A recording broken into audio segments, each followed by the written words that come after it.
The story begins with a young girl crying over her plushie, its stuffing spilling out onto the floor of her pristine white home.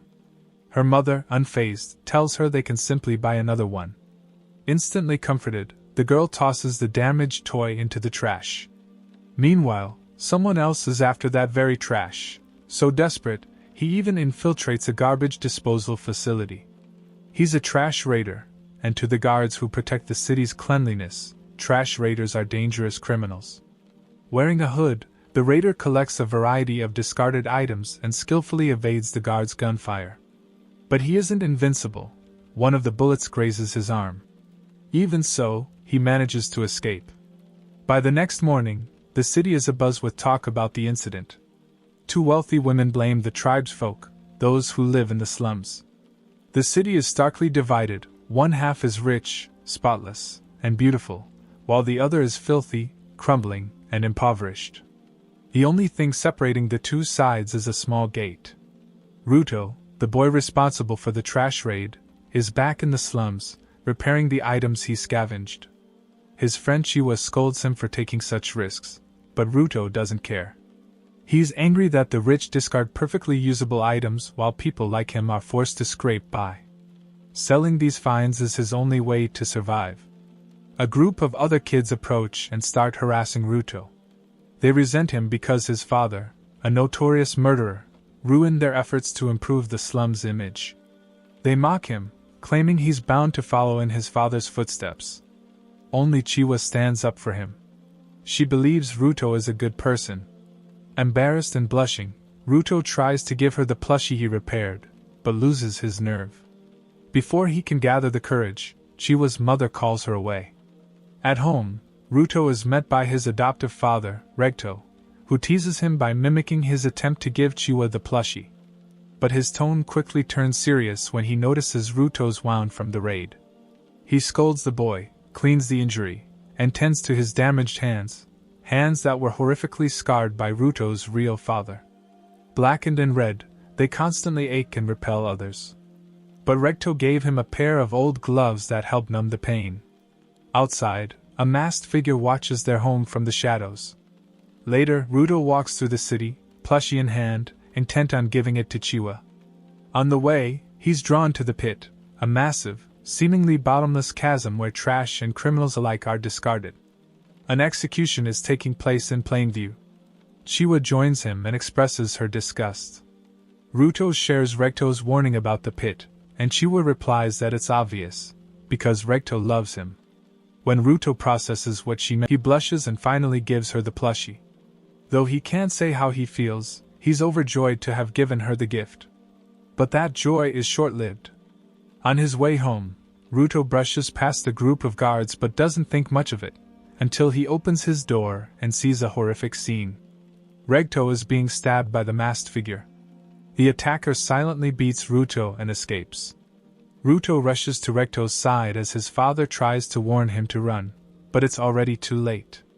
The guards storm in and immediately accuse Ruto of the murder. He's taken to the pit for public execution. Ruto pleads for someone, anyone, to believe him. But no one does. Even Chiwa turns on him, calling him just like his father, and throwing away the plushie he gave her. The greatest shock of all is seeing the masked murderer watching from the crowd. As the guards push him into the pit, Ruto screams that they are all filth and vows to kill every last one of them. Everything goes dark. He awakens at the bottom of the pit, surrounded by endless mountains of trash, an ocean of discarded things from the city above. But the most terrifying thing isn't the garbage. It's the massive monster made entirely of trash, staring right at him. No one ever talks about what happens to people after they're thrown into the pit, but now, Ruto is living that nightmare. Surrounded by mountains of rotting garbage, he's being hunted by monstrous creatures made entirely of trash. The air is so toxic it burns his lungs and leaves him gasping for breath. There's nowhere safe to run. As despair sets in, Ruto prepares to die, until he remembers Regto. If he doesn't fight back, no one will be left to avenge him. With newfound determination, he grabs a metal pipe and charges at the beasts. He parries one of their attacks and desperately swings at them, using anything he can find as a weapon. But no matter how hard he fights, it feels like a losing battle. Fueled by rage and desperation, Ruto manages to slice one of the monsters in half. For a brief moment, he thinks he's safe, until it regenerates and comes after him again. He dodges its next attack, but collapses, coughing up blood. The toxic air is suffocating him. Just then, a mysterious man holding an umbrella appears and forces a gas mask onto Ruto's face.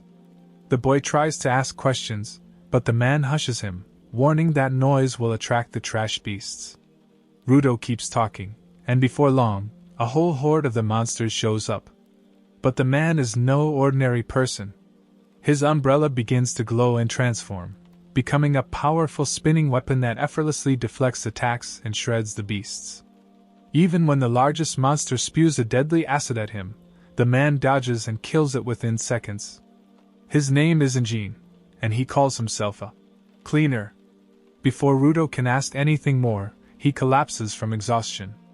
While unconscious, Ruto remembers something Recto once told him: when people care deeply about an object, it gains a soul. That belief shaped Ruto's view of the world. He grew up thinking objects were alive. But his thoughts are cut short when he wakes up, only to find himself chained and being transported somewhere by Anjin. Ruto bombards Anjin with questions, but the man only gives vague answers.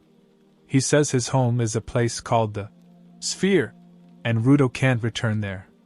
The sphere floats in the sky and constantly moves, making it nearly impossible to locate.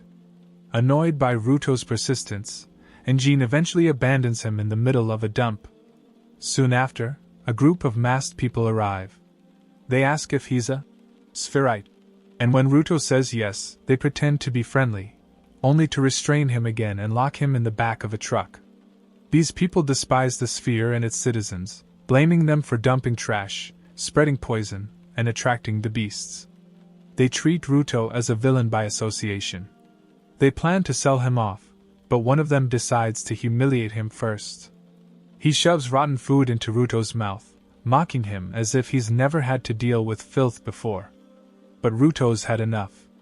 He bites off the man's fingers, rejecting the false image they've painted of him. In that moment, something awakens inside him.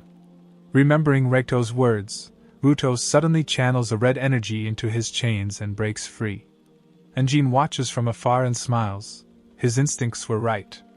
Ruto is a giver, someone with the power to breathe life into objects and awaken their hidden strength. The chains transform in Ruto's hands, scaring the attackers. Then he picks up a car wheel and transforms that, too, something rare even among givers.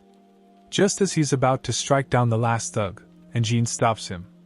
The transformed objects turn to ash, and Ruto's nose begins to bleed from the strain. Impressed by the boy's potential, Anjin makes him an offer: join the cleaners, and he'll tell Ruto everything he wants to know. But Ruto doesn't seem too eager to accept, at least, not yet. While a doctor tends to Ruto's injuries, Anjin speaks with someone about the talented boy he's found. He insists they need to meet soon. Afterward, Anjin surprisingly takes Ruto out for lunch, showing a side of kindness the boy hasn't seen before. During the meal, Ruto realizes yet again that the ground isn't what he imagined. It's not a desolate wasteland, but a world filled with bustling cities and people. As they eat, Anjin begins explaining anima, the power of emotions. It's the energy that gives form to the trash beasts. These creatures are born from negative emotions and usually stay away from cities, but sometimes they breach the borders. That's why normal weapons are useless against them. To fight trash beasts, one must use weapons imbued with anima. These weapons are called vital instruments, ordinary objects that have been cherished and cared for over time, eventually gaining a soul through a person's emotional connection. Cleaners, who are all givers, use these instruments to battle the trash beasts. But not many people can wield anima effectively, so the cleaners are always searching for new recruits. Hearing all of this nearly brings Ruto to tears. Everything Recto taught him, about emotions living in objects, was true. When Anjin even compliments his old gloves, the ones Recto gave him, the moment becomes deeply emotional. But the sentiment doesn't last. and Jean casually reveals that he sold all of Ruto's clothes and has been using the money to pay for their food. Before Ruto can explode in anger, Jean walks off, claiming he's going to find Ruto's trainer. Suddenly, a cat steals a small pouch of money left from Ruto's clothes, and the boy chases it down a narrow alley. Spotting a stick nearby, he uses it to retrieve the pouch, only for a cleaner to emerge from the shadows furious. The stick Ruto grabbed belongs to him. This man is Zanka Nijiku, the one assigned to train Ruto. At first, he's enraged, but Ruto quickly explains and apologizes. Zanka cools down and unexpectedly starts smiling, showing a very different side of himself. Surprised, Ruto smiles back. Unfortunately, Ruto's attempt at smiling is terrible. It looks forced and suspicious, like he's hiding something. When he tries again, the result is even worse, a horrifying grin that makes him look like a lunatic. Zanka's rage flares up again, thinking the boy is mocking him, and the two begin to fight. To Zanka's shock, Ruto grabs a random object from the trash and transforms it. This confirms that anything his gloves touch can become a vital instrument. Still, Zanka easily overpowers him due to his superior experience. But everything changes when he realizes that Ruto's chosen weapon is a plunger. Wielding it with wild enthusiasm, Ruto fills the area with garbage and sewage. Zanka, horrified, flees while trying to explain what Ruto is doing wrong. But luck isn't on Zanka's side. He trips, and Ruto smears filth all over his clothes and even a bit on his face. When Jean arrives and sees the mess, he bursts into uncontrollable laughter. Zanka is humiliated, and Ruto feels equally embarrassed. With the chaos behind them, they finally head to the cleaner's headquarters, joined by another cleaner named Ryu. Ruto arrives at the cleaner's headquarters, where he's greeted by Simu, the receptionist. Her vital instrument is her glasses, which allow her to gather vast amounts of information. But when she looks at Ruto, her vision blurs in a strange, unexplainable way that leaves her momentarily stunned. She keeps quiet, however, and only gives a general report on his physical condition. Still, Jean notices something isn't right. Afterward, they head to the cafeteria, where Ruto is surprised to see a huge crowd of cleaners gathered. There are too many introductions to make at once, so they decide to leave that for later. Next, they move on to meet the boss so Ruto can officially join the team. Before entering the office, Jean warns him once again, he can't just demand help without offering something in return. Everything is an exchange. But when Ruto opens the door, he discovers the boss isn't there at all. He's on a trip, and no one knows when he'll return. With no choice, Ryu proposes an alternative. Since Ruto can't be made an official member yet, he should accompany her on a mission as a trainee. That way, he'll gain experience and see firsthand what being a cleaner means. Ruto agrees, and the two head out to a polluted area where trash beasts are known to gather. Alongside them are 3 supporters, non-givers who assist the cleaners in battle. When the trash beasts appear, Ruto is instantly terrified, but Ryu remains completely unfazed. Even as stronger monsters emerge, she treats them as nothing more than a nuisance. Then, suddenly, a massive beast crashes through a barricade, stunning the group. To Ruto's shock, Ryu isn't scared, she's thrilled.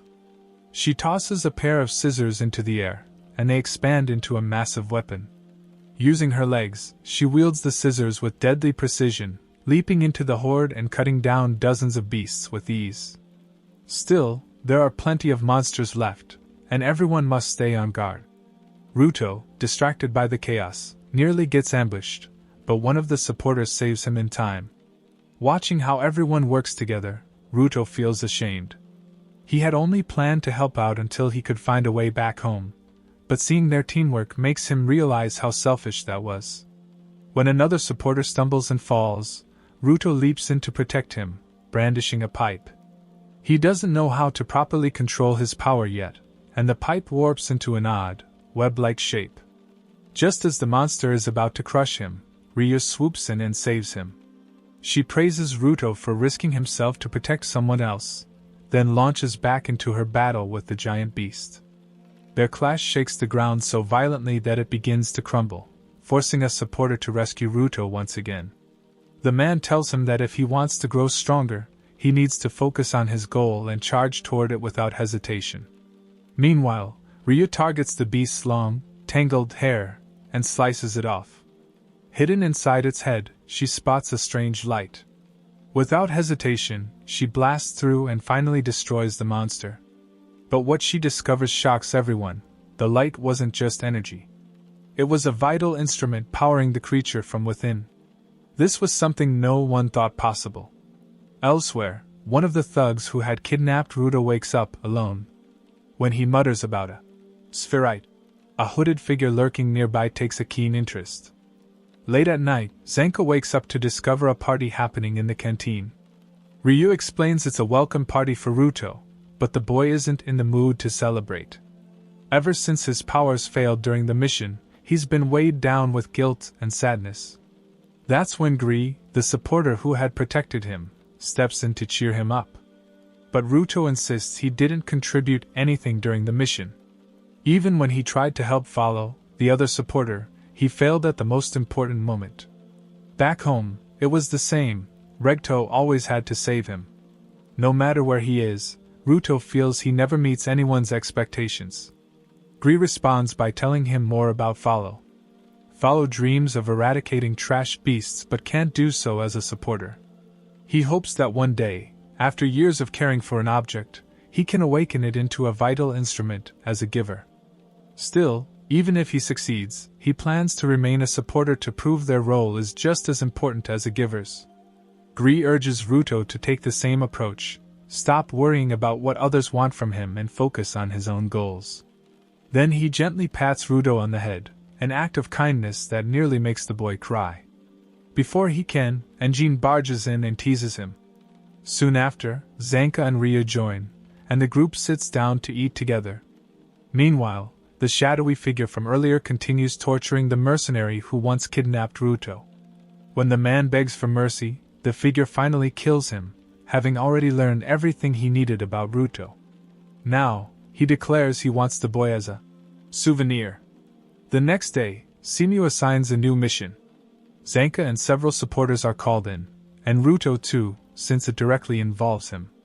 A merchant's cargo had been attacked by a trash beast, and inside was a living spherite. Since living spherites are rare, finding another could provide valuable clues. Despite still struggling with his powers, Ruto agrees to join the mission. On the way, he notices Gree doesn't carry weapons, only a small knife for self-defense. Instead, Gree fights with his bare fists. He also carries a safety amulet, which he prays to before every mission. Ruto is once again struck by how kind and genuine the man is. When they meet the merchant, Ruto asks if she plans to trade the spherite.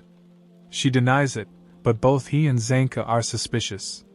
It's strange for a trash beast to kidnap a person. The group enters a building and sees someone sitting in a chair. The merchant shouts that it's the spherite and pushes them closer, but as they approach, they realize it's only a doll. Too late, the ground collapses beneath them, dropping everyone into a hidden pit. From above, the merchant points to Ruto, declaring that he is the spherite she wants, before melting into mud. Two raiders appear, sadistic giver bandits. Zanka orders Ruto and the supporters to escape while he stays behind to fight. The raiders mock him for protecting the boy, saying they only want to know how Ruto managed to cross the border. But Zanka has never heard of such a thing. The woman raider uses her instrument to create mud dolls, forming an army. At first, Zanka treats it as an easy fight and smashes through them. But then her partner reveals his trick. He hides inside the dolls, striking at Zanka whenever his guard drops. Their tag team overwhelms him for a while. But while Zanka may not excel at fighting people, he knows his vital instrument better than anyone. Striking the ground with his stick, he uses it like a sensor to detect where the man is hiding. With that advantage, he takes both enemies down in an instant.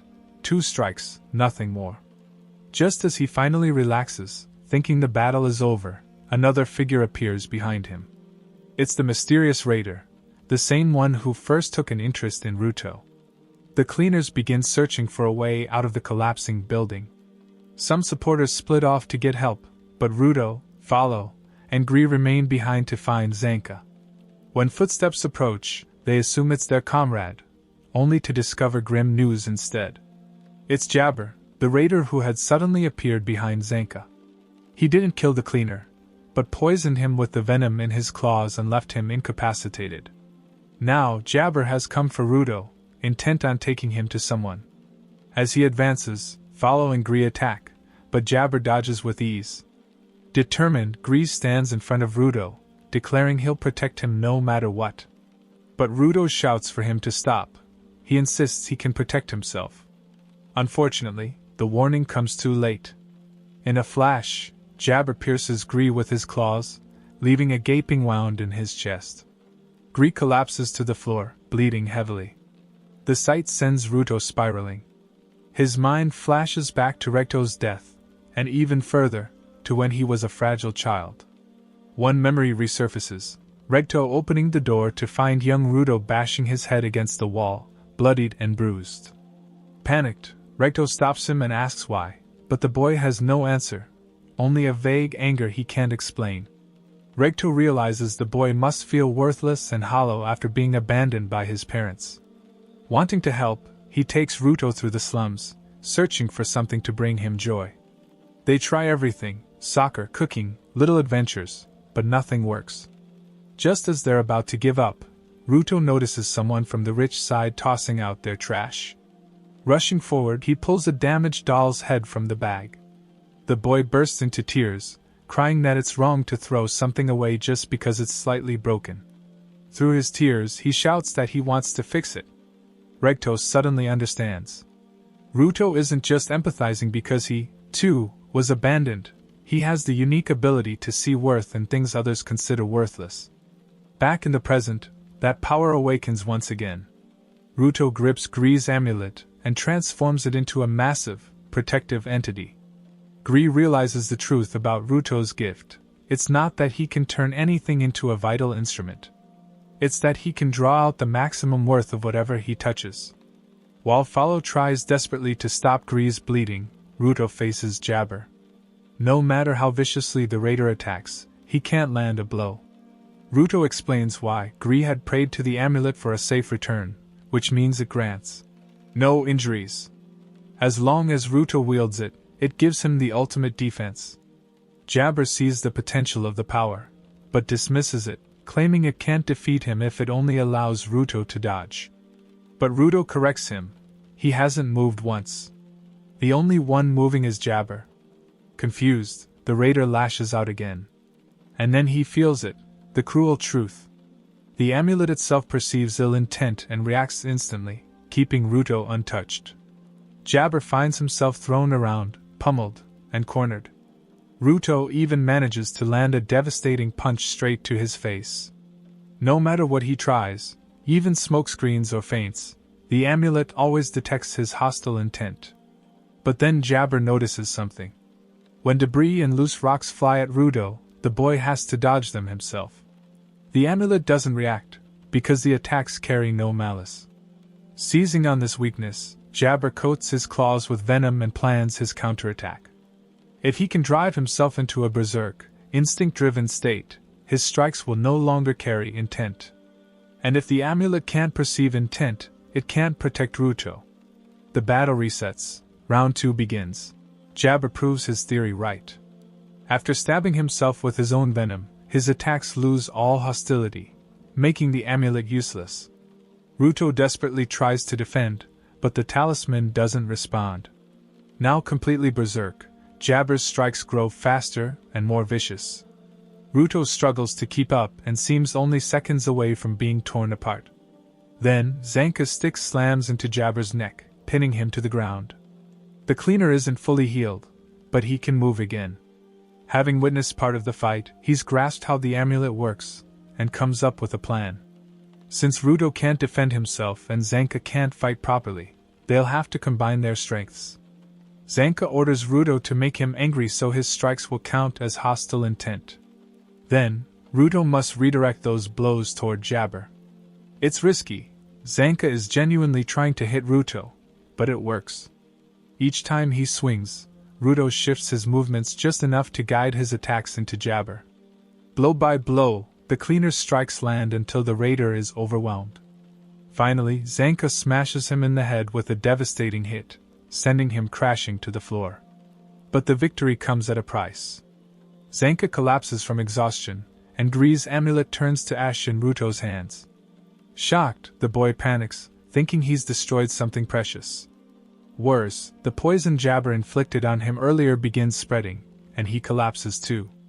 Meanwhile, Jabber claws himself again, dulling his pain long enough to move. He poisons Zanka once more, then grabs Ruto and drags him away.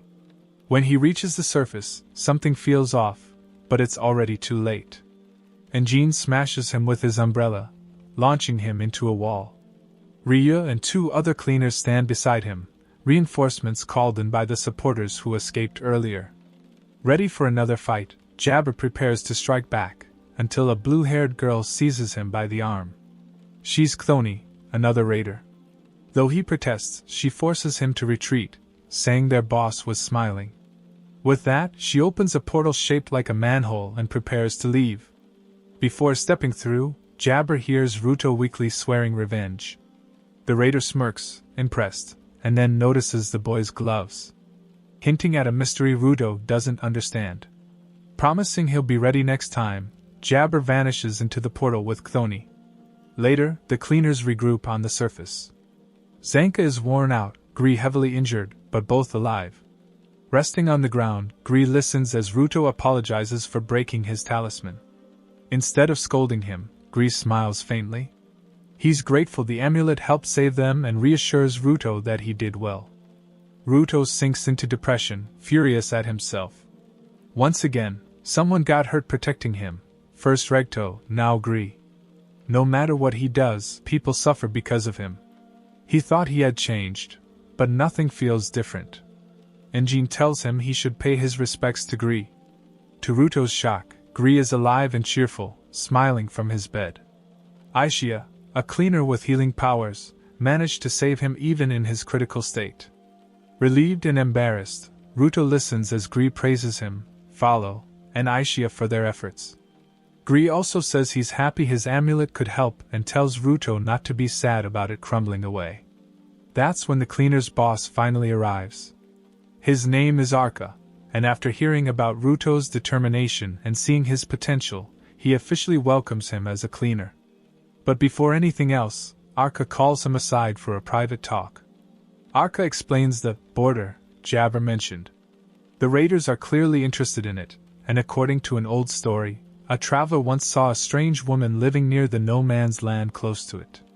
She claimed to watch the people who fell from above and even said some survived, crossing the border without dying. If Ruto can find her, she might lead him to those survivors and reveal how to return home.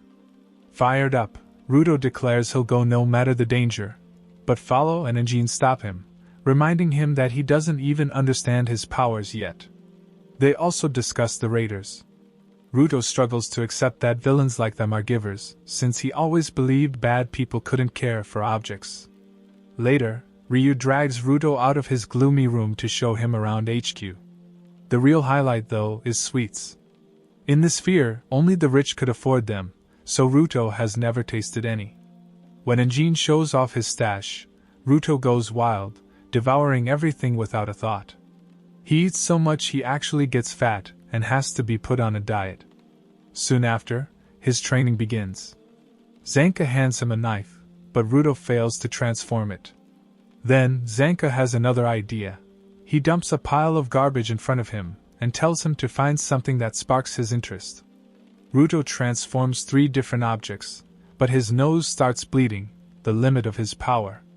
Engine explains that the more care an object received, the stronger its transformation. That strength, however, comes with side effects. Zanka quietly wonders if Ruto's strange limit comes from something deeper, something connected to the mysterious. Almost on cue, Ryu bluntly asks Ruto about it, but he has no answers. Meanwhile, at the raiders' base, their boss reflects on Ruto, on art, and on the mystery of vital instruments. Ruto struggles to wash his gloves, groaning in pain as he forces himself through the task. When he finally steps out of his room, he finds Ryo waiting on his bed. She overheard him and came to check in. Ruto admits he doesn't know why his hands are like this. It's something only his parents ever knew. Ryo quietly reflects that parents always leave their children something behind, for better or worse. The next day, preparations begin for a new mission. Ruto still doesn't have his mask ready, so their next stop is to find Gob, a giver who can draw spells onto people. He often visits Cleaner HQ, but he's been missing for a while. Their destination is his home city, Canvas Town, the city of graffiti. The team consists of Ryu, Zanka, and Anjin as givers, with Follow, Gree, and Tom as supporters. 2 new members also join, Tamsi, calm and thoughtful, and Delman, a huge and boisterous man who turns out to be surprisingly kind, showing sympathy for Ruto's struggles. Canvas Town, like many cities, is dome-shaped to protect against falling trash. But this city has a unique defense, Gob's spells. At the gates, Ruto and the cleaners pass through easily, while 2 strangers are blocked. Gob's power prevents anyone with bad intentions from entering. The cleaners hope he can create a similar protection for their upcoming mission. Before they can look for him, a crying child bumps into Anjin and runs off. Moments later, the mayor appears with grim news: Gob died that very morning. The group is led to his covered body. The mayor explains that Gob died from body pollution. He painted not only within safe zones but also outside, and often without a mask. Slowly, the poison consumed him. Horrified, Ruto remembers seeing Gob at HQ and blames himself, feeling that as a spherite, all the trash and pollution are his fault. Gob's vital instrument is a special one, Generation. Its power is passed from one person to another, growing stronger with each new wielder. This time, the inheritor is the girl they saw crying earlier, Remlin Tysark. The mayor grieves that someone so young now has to bear such a burden. Anjin suggests they leave and not burden the mayor with their mission for now. But as he says goodbye to Remlin, she reacts in an unexpected way. Leaping to the rooftops with Gob's brush, she shouts, "No more tears!" Instead of mourning, she wants to celebrate Gob's life. With a stroke of the brush, spray cans explode into dazzling fireworks, lighting up the city. Ruto is furious after waking up to find that Remlin has painted his face like a clown. When he confronts her, their conversation about her powers only leaves everyone more confused. Even Anjin grows irritated trying to make sense of her explanation. It becomes clear that her ability is truly free, bending entirely to her will. When she finally begins the protection spell, she shocks everyone again by transforming her vital instrument into a tattoo machine. Anjin and the mayor quickly stop her from using it that way, but it proves that her power can adapt to whatever form she imagines. Before leaving, Ruto thanks Remlin for showing him something special and promises to visit again. With a bright smile, she says she'll come to the cleaners HQ someday too. On the way back, Anjin makes a detour to a house overflowing with trash as a surprise for Ruto. He barely finishes explaining that it's a chance to find good weapons before Ruto leaps into the pile, frantically digging through it like a kid in a candy store. Back at HQ, Ruto meets August, the cleaner's eccentric artisan who's always in high spirits. August proudly reveals Ruto's new full-face mask, but Ruto's enthusiasm fades fast when he learns the man took his measurements while he was asleep. Afterward, the team syncs their chokers, a communication device that requires a drop of blood from each member. One by one, they link with Ruto, officially making him part of the group. Their next stop is Penta, a vast desert in the no-man's land. There, Ruto dons his new yellow and red mask and wields his instrument, now named 3R, with pride. Meanwhile, at the Raiders HQ, Jabber asks if their target is in Penta. His boss only replies that they'll see when they get there. Back in the desert, the cleaners efficiently wipe out waves of trash beasts while Tom documents new species in detail. During the battle, Ruto finds a broken keyboard and transforms it into a weapon with 3R, stamping the final monster with its keys. Unbeknownst to him, a mysterious girl senses his power from afar and looks in his direction. Through the smoke, Ruto briefly spots her, but when Tamsi and Delman call out, she vanishes. Moments later, she appears before them, claiming to be the woman from the traveler's story, the one who watches those who fall from above. She invites them to her house, unmasked and calm. Injin decides to go along, saying they'll talk things out, and if things go wrong, he'll handle it. But as soon as they step inside, a strange sound echoes. Injin collapses to his knees unconscious, while the girl smiles eerily at Ruto. Time rewinds 1 hour earlier, revealing how Amo managed to defeat Injin.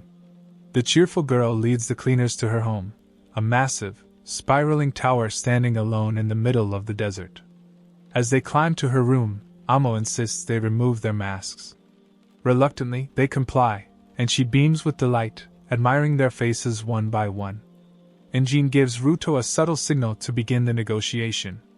Ruto steps forward, explaining that he wants to meet someone who can travel between the sphere and the surface, hoping Amo can introduce him to them.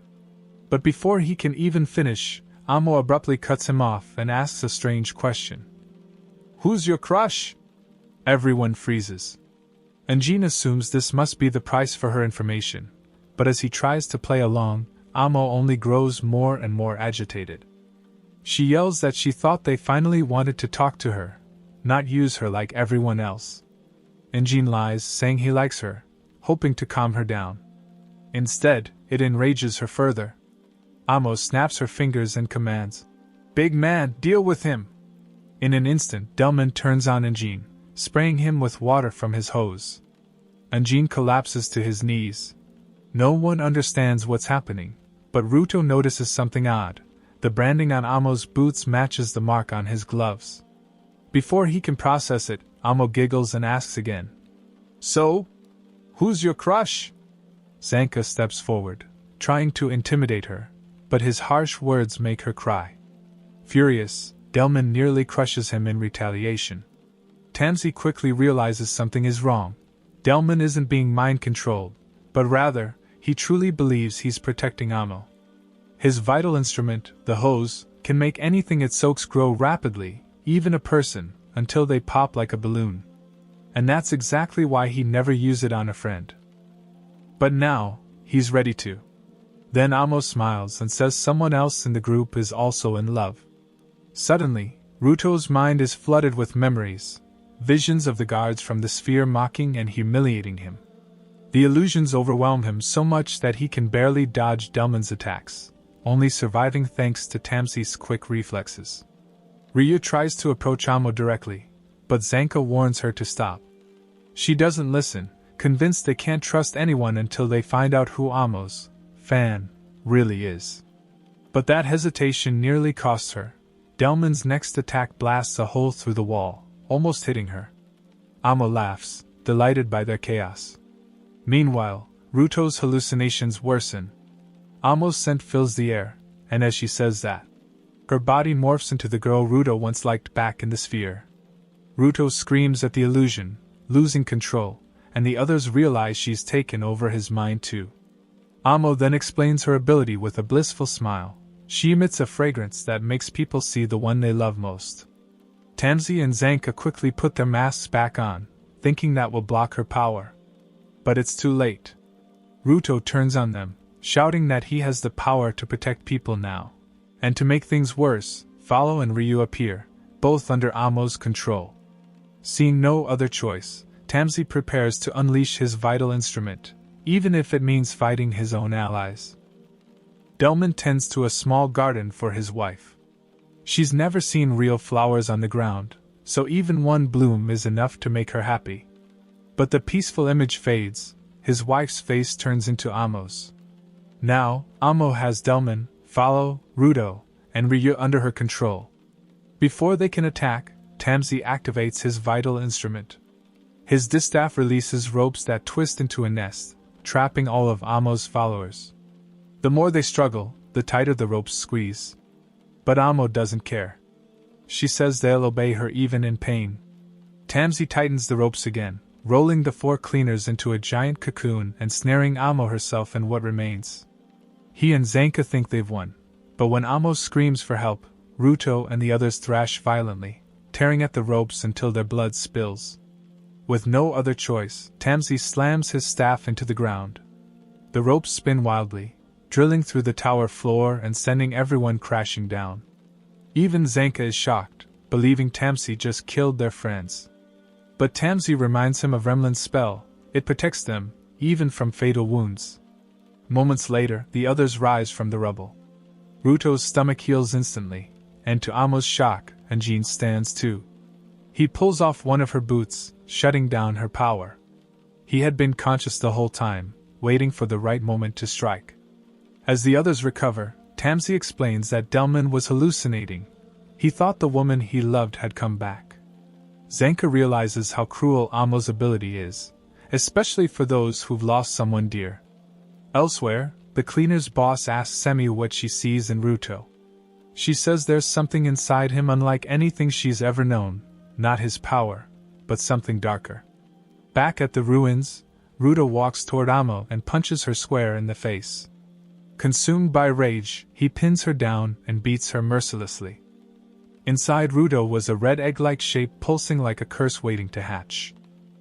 Gree and Anjin pull him away, but Ruto is still furious, saying Amo tried to kill them and laughed about it. Anjin reminds him of their mission and the information they still need, snapping him back to his senses. Later, Ruto admits that even after leaving the sphere, he's still the same angry boy who bottles everything up. Anjin shares his own regrets about the women he's fallen for, saying facing his flaws is the only way forward. Ruto nods. Both men decide it's time to grow. Meanwhile, Tom sits beside Amo, gently removing her mask and trying to talk. Amo finally opens up, mentioning the angel who gave her the boots, someone who could move freely between the sphere and the ground. When Amo was a child, her mother introduced her to someone who promised to care for her forever. To her innocent mind, it sounded beautiful. She didn't realize this man had a darker side. He took her to a castle, where she still lives today. He was controlling and twisted her idea of love into something harmful. One day, two masked figures appeared out of nowhere. One wore the same mask as Regto's killer. The man tried to fight back using his boots, the same ones Amo wears now, but he was overpowered. The intruders handed the boots to Amo, saying they suited her better. With wings on their back, they flew away like an angel. Amo stood frozen, amazed by what she saw. But the man's anger exploded when he noticed her holding the boots. From that moment, Amo decided no one would ever take them from her again. When he saw how the boots reacted to her, he realized they were connected. Their talk grew heated until Amo pushed him away, and he fell from the castle. From then on, the boots were hers alone. When the cleaners ask about the angel, Amo admits she doesn't know who they were or how they crossed the border, but she saw them again a month ago, right when Ruto appeared on the ground. As Ruto approaches, he notices Amo drawing the angel, and the mask matches his uncle's killer. Ruto's rage builds, but Amo speaks softly, saying they're not so different. Their instruments choose people who've been through pain, helping them see the truth about themselves. Amo says the boots made her feel more human, even when others couldn't understand her. Ruto agrees that they should learn how to change that together. He reaches out his hand, and Amo smiles gently. They part peacefully, promising to meet again. But as Amo closes her door, a shadow appears behind her. A scream echoes through the castle. Moments later, Jabber rises from the desert, and the raiders' leader declares that the next phase has begun. Thanks for watching. Like, subscribe, and I'll catch you in the next one.